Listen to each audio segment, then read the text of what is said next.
Jeff.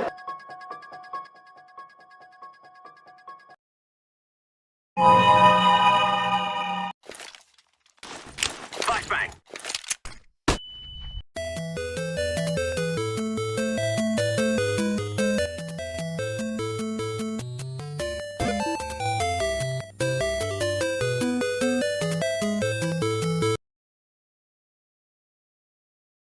Corría el año 1984 en la extinta Unión Soviética. En Moscú, dentro del Centro de Computación de la Academia de Ciencias de la propia URSS, un joven ingeniero de inteligencia artificial llamado Alexei Pajitnov buscaba un respiro de su trabajo formal como cualquier persona. Era una persona apasionada de los puzzles y los rompecabezas. Pasaba su tiempo libre jugando un juego de mesa llamado Pentaminos, figuras formadas por 5 cuadrados unidos. Pero Pajitnov se preguntó a sí mismo, ¿y si en lugar de 5 usara 4?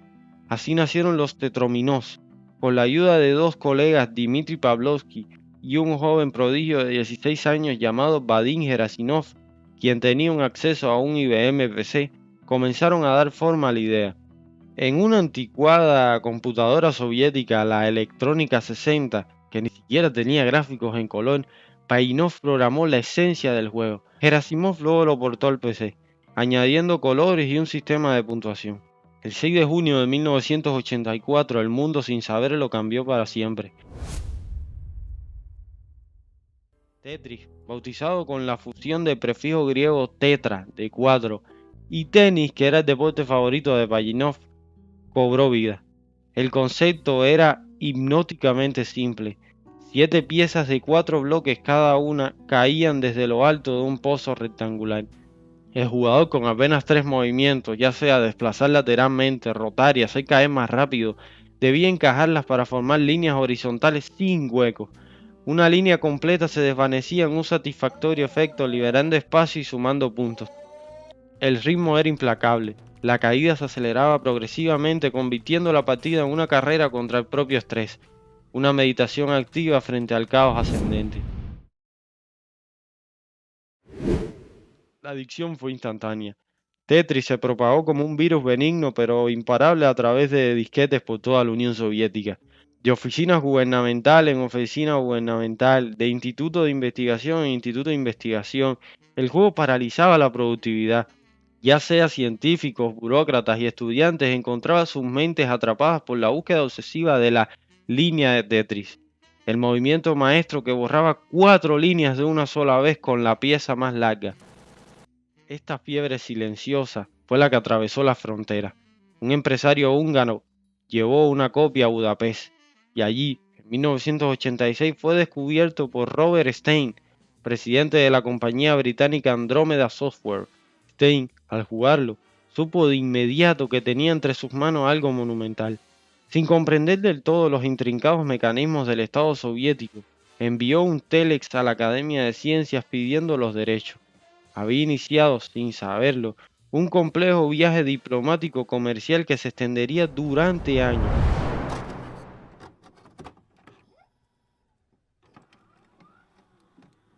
Los negocios fueron un laberinto.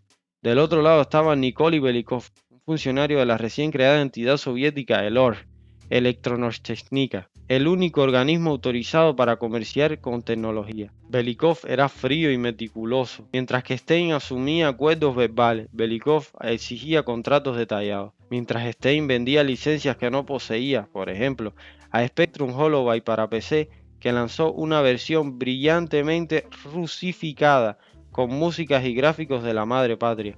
Belikov investigaba y descubría los vacíos legales. Fue una época de telexes perdidos, malentendidos intencionados y una enorme tensión donde un simple juego se convirtió en un peón del tablero geopolítico. A lo que muchos llamaron la Guerra Fría de Tetris, estalló cuando el juego llegó a las arcades y consolas. La compañía Atari, a través de su división Tengen, obtuvo una licencia de dudosa procedencia de Spectrum Holobyte para lanzar una versión arcade y otra para Nintendo Entertainment System, alias NES.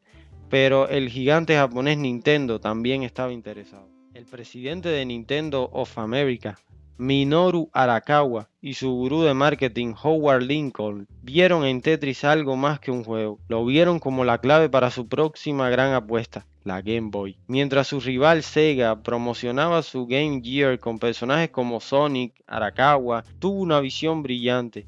Tetris no era un juego para niños, era un juego para todo el mundo. Era abstracto, intelectual, adictivo y perfecto para un portátil. Lincoln voló a Moscú en una misión casi de espionaje. En una fría sala de reuniones con Belikov y Elor, desentrañó el enredo de licencias y demostró que los derechos para consolas nunca habían sido otorgados legítimamente a nadie. Frente a la feroz competencia de Tengen, que ya tenía cartuchos listos para la NES, y de Robert Stein, que luchaba para mantener su posición, Nintendo cerró un acuerdo histórico y exclusivo por un módico precio, asegurando los derechos para consolas portátiles y de sobremesa. Fue un golpe maestro. Atari y su cadena Tengen se vieron forzados a retirar sus cartuchos de Tetris para la NES del mercado, perdiendo millones. Y cuando la Game Boy llegó a la tienda en 1989, venía empaquetada con Tetris. Fue la combinación perfecta. La portabilidad de la consola y la naturaleza de una partida más del juego crearon una simbiosis imbatible. Se vendieron más de 35 millones de copias solo en ese formato. De repente, ejecutivos en aviones, niños en el asiento trasero del coche y amas de casas en sus hogares estaban unidos por el clic de los botones y la inolvidable melodía de Korobeiniki.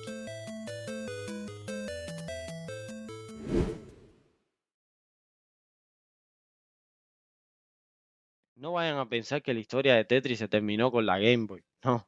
Su fórmula perfecta se convirtió en un lienzo para la innovación, dando lugar a una increíble genialidad de versiones que han redefinido el juego para cada generación y plataforma. Los más grandes ejemplos de estos son Tetris de 1989 para la NES, la versión de Nintendo que estableció el estándar, con su modo de un jugador infinito y su icónico modo B, una serie de niveles con objetivos de línea y acompañado por alguna de las melodías de videojuegos más reconocibles de la historia, se convirtió en la referencia absoluta para los puristas. Tetris Effect de 2018 es un salto cuántico. El diseñador Tetsuya Mizuguchi de Res y Lumines unió fuerzas con Pajitnov para crear una experiencia sensorial profunda. Tetris Effect añadió una capa de inmersión audiovisual abrumadora, donde la música y los gráficos reactivos transformaban cada movimiento y cada línea completada en un espectáculo. No solo se jugaba Tetris, se sentía.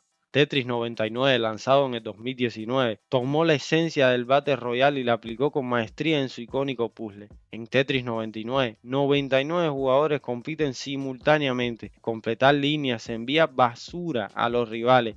El objetivo es ser el último en pie. Esta versión transformó una experiencia tradicionalmente solitaria en una frenética y estratégica batalla multijugador masiva, demostrando la increíble versatilidad del concepto. Puyo Puyo Tetris de 2014 es un crossover soñado por los aficionados de los puzzles. Este juego enfrentó a dos de los títulos más adictivos de la historia, permitiendo partidas de Tetris contra Puyo Puyo, creando un metajuego de estrategia completamente nuevo y desafiante. Tetris DS, lanzado en 2006 para la Nintendo DS, es un homenaje a la historia de Nintendo. Esta versión utilizaba fondos y músicas de clásicos como Super Mario Bros., The Legend of Zelda y Metroid en sus diferentes modos de juego, fusionando la esencia de Tetris con el legado de la gran Nintendo.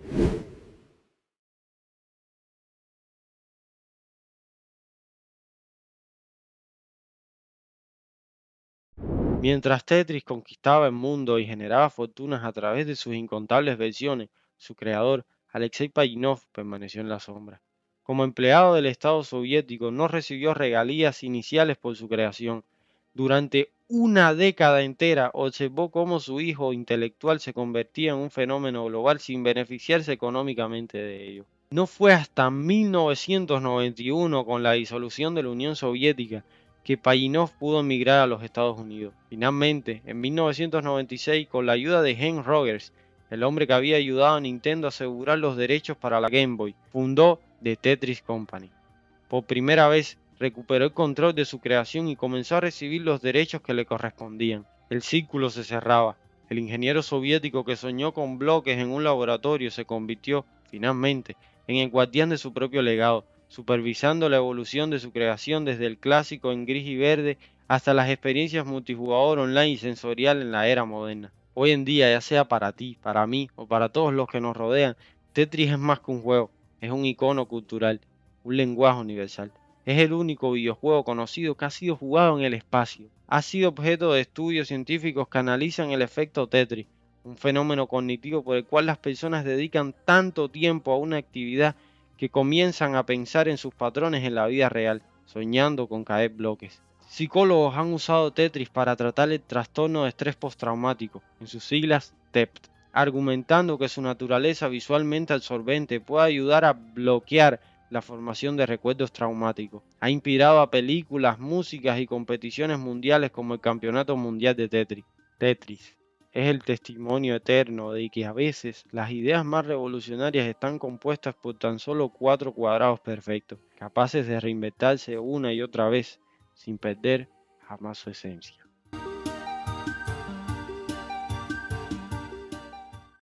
Y ya, ¿qué más se quiere? Estamos activos. Gracias, gracias, gracias. ¿Por qué? Bueno, porque hay que dar gracias. Gracias por nada, gracias por todo. Me da lo mismo. Gracias.